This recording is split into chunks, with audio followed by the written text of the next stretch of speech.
Hai semua penggemar sains, alam semesta ini penuh dengan misteri dan keajaiban. Hari ini, saya akan kongsikan 10 fakta menarik tentang alam semesta yang mungkin Anda belum tahu. Jom kita mula. Fakta nomor 1. Alam semesta semakin mengembang.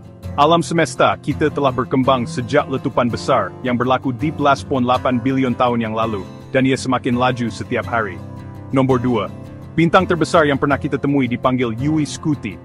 Bintang ini 1,700 kali lebih besar daripada matahari kita. Bayangkan betapa besarnya itu. Fakta nomor 3. Lubang hitam boleh menelan cahaya. Tarikan gravitinya sangat kuat, sehingga cahaya pun tak boleh lepas jika terlalu dekat. Macam pembersih vakum kosmik. Nomor 4. Ada planet berlian di luar sana. 55 Cancri dipercayai mempunyai permukaan yang diliputi berlian. Macam percutian yang berkilauan. Fakta nomor 5. Matahari kita hanyalah bintang biasa. Walaupun penting bagi kita, ia hanyalah salah satu daripada berbilion bintang di galaksi Bima Sakti. Macam setitik air dalam lautan kosmik.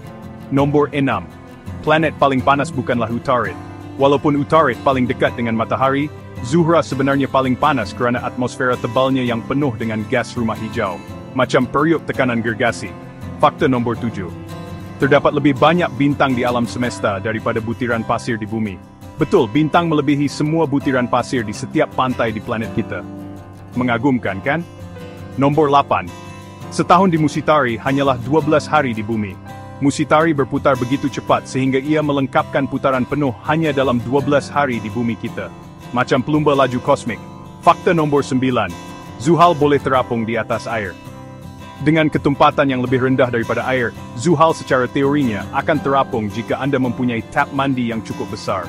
Bayangkan tu. Akhir sekali, fakta nomor 10. Alam semesta mungkin tidak berkesudahan. Ahli astronomi percaya alam semesta mungkin tidak terhingga, terus berkembang tanpa penghujung. Susah juga nak bayangkan. Fakta mana yang paling mengejutkan Anda? Beritahu saya di ruangan komen di bawah. Dan jangan lupa like, subscribe, dan share jika Anda suka video ini. Jumpa lagi dari saya nanti.